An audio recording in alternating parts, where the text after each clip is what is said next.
So this is the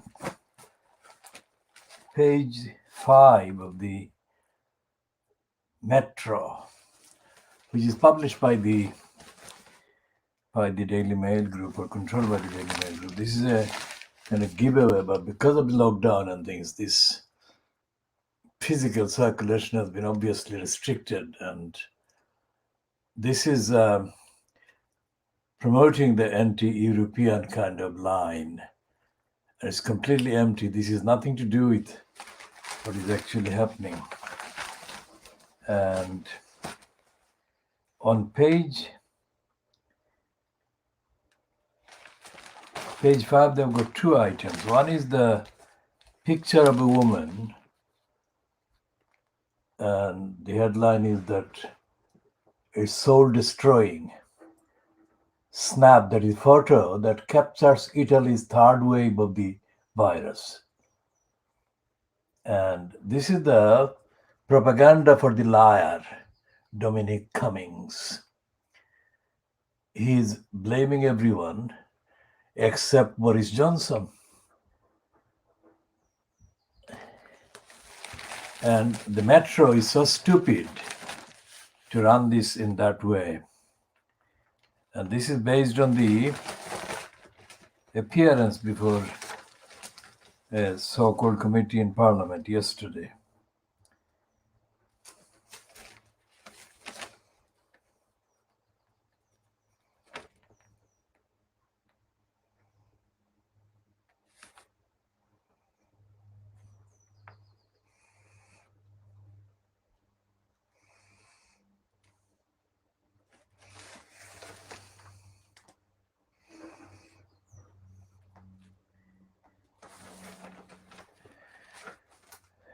And there is a piece about sexual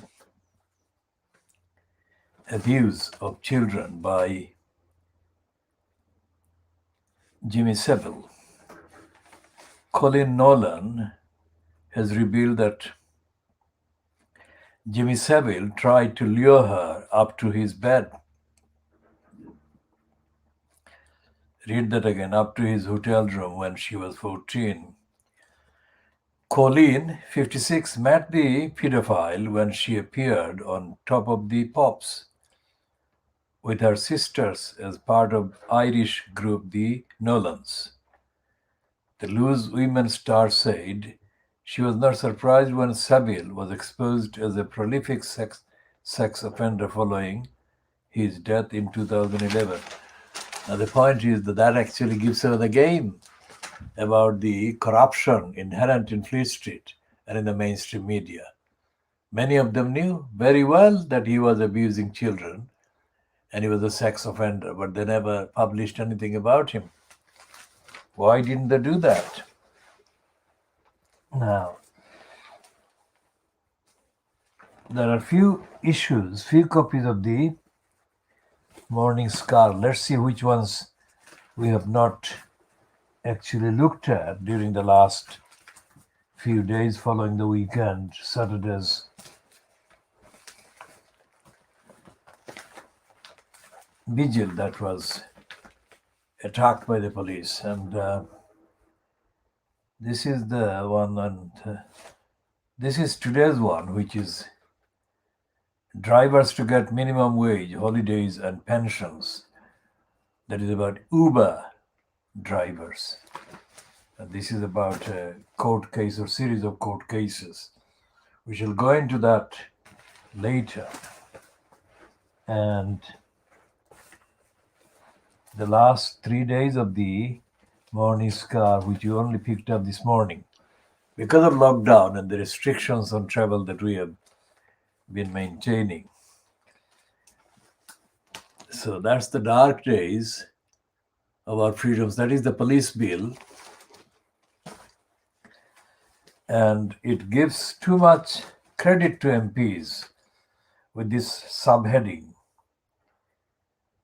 MPs warn of historic attack on protest rights as Tories stand by bid to boost police powers.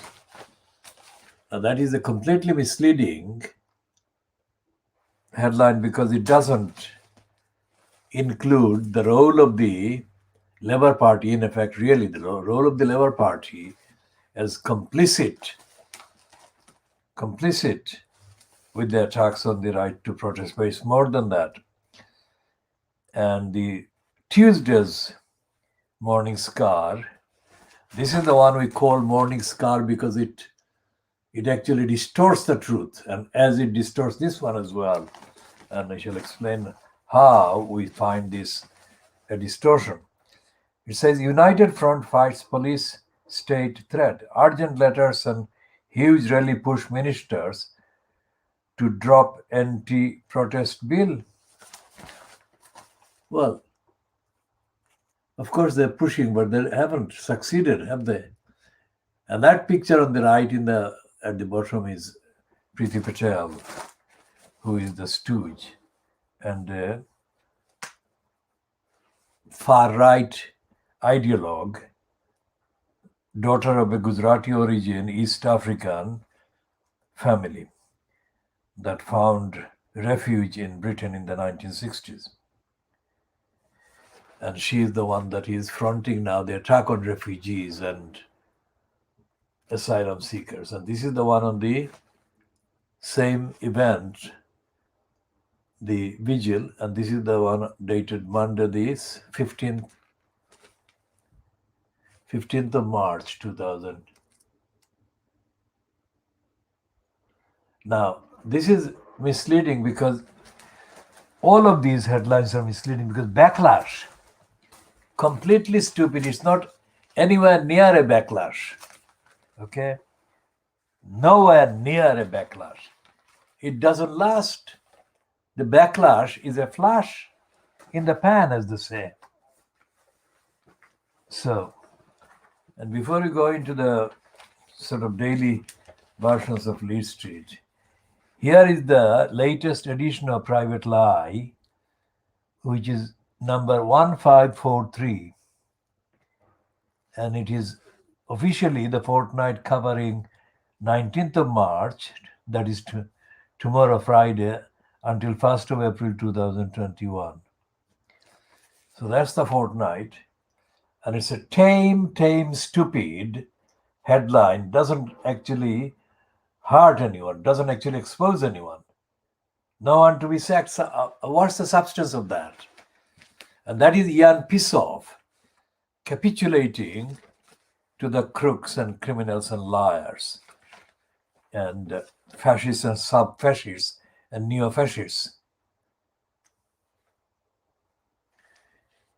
in the Boris Johnson cabal-fronted regime.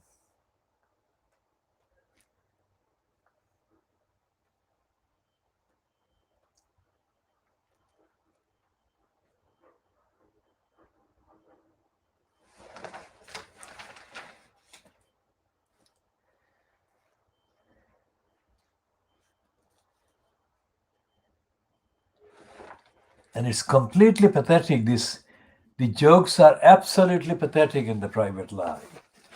And they are promoting Keir Starmer.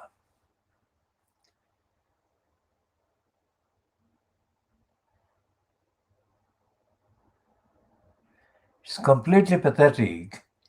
And it's tickling Keir Starmer, not exposing him at all, especially given the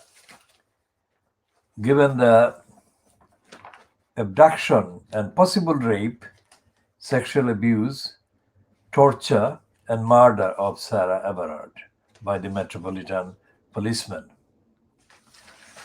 And the police attack on the vigil organized in memory of Sarah Everard.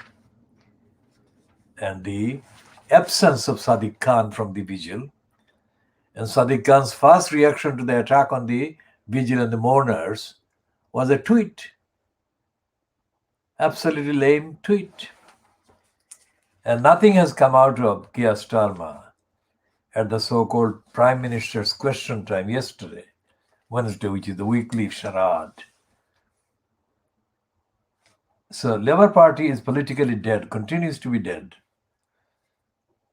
while the country is in need of serious kind of action for democracy, for freedom, for safety and for an end to attacks on women and an end to the police inaction on complaints and reports of sexual abuse and attacks on women. Now extrapolate that, and the police inaction is many times higher than even that when reports are made about racist attacks. Yesterday, one of the shadow kind of Home Office ministers, Jess Phillips, was doing the rounds. I mean, however she traveled or however she got kind of connected with the various broadcasting outlets, including one she made on Robert Peston on ITV.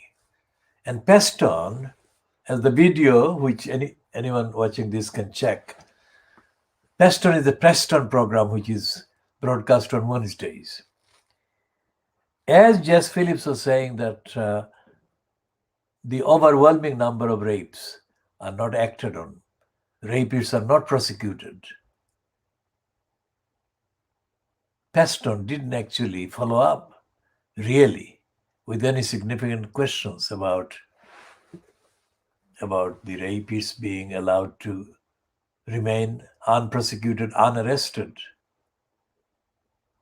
And he failed to actually comprehensively update or significantly update or substantially update on the events politically in terms of legislation, in terms of the role of the various excusers and apologists for the attackers on the vigil that was held in honor of Sarah Everard. So here is the private lie that has got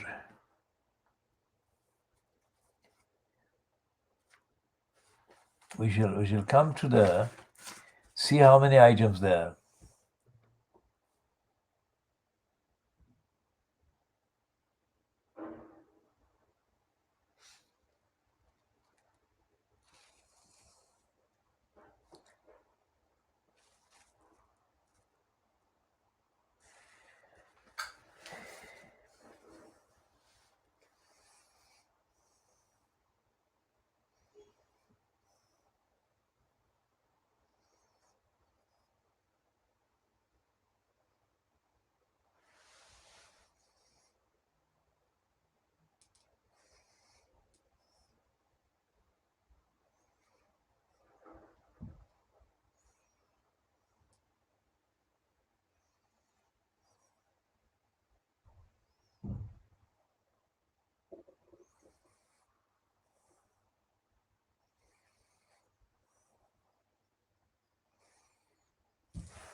Now there is one piece about Brenda's mother, the so-called Queen Mother, who is being reported here as having made a racist remark to Roy Strong.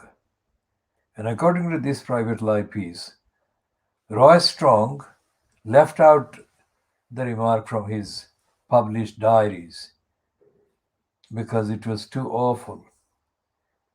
And the Queen Mother referred to people as black Moors. And there's a double racism because it's the Moors and black Moors.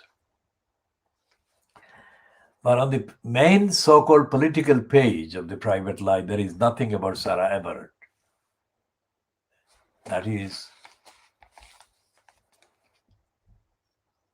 There is nothing about Sarah Everard. Although they have got this lame and stupid, corrupt and criminally kind of pretentious headline, no one to be sacked. The demand is actually not for people to be sacked only. There is much more that lot more needs to be done to stop the rape, abduction, rape, murder of women in Britain. And when it comes to abduction, possible rape, and definite murder by a policeman from the Metropolitan Police, there is no word that can express the depth of darkness that this represents. And there is nothing that Keir Starmer is doing about it. And where is Corbyn? What has Corbyn to say? Corbyn hasn't got anything to say, really.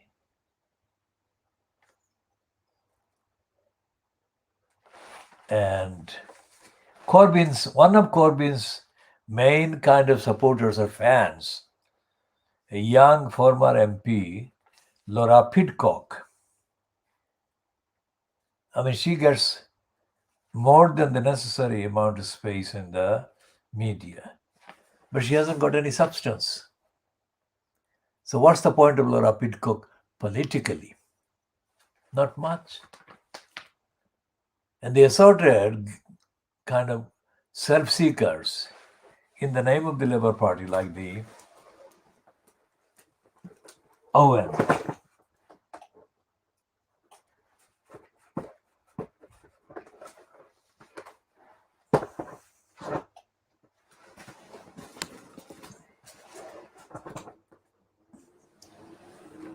Owen Jones,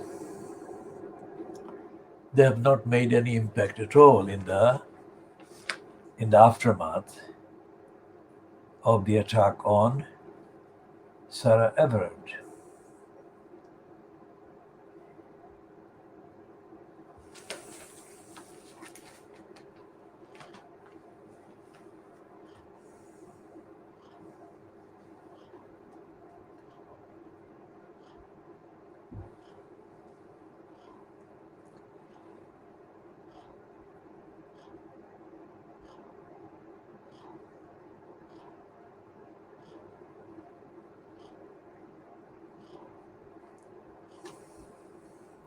Now there is a semi kind of joke piece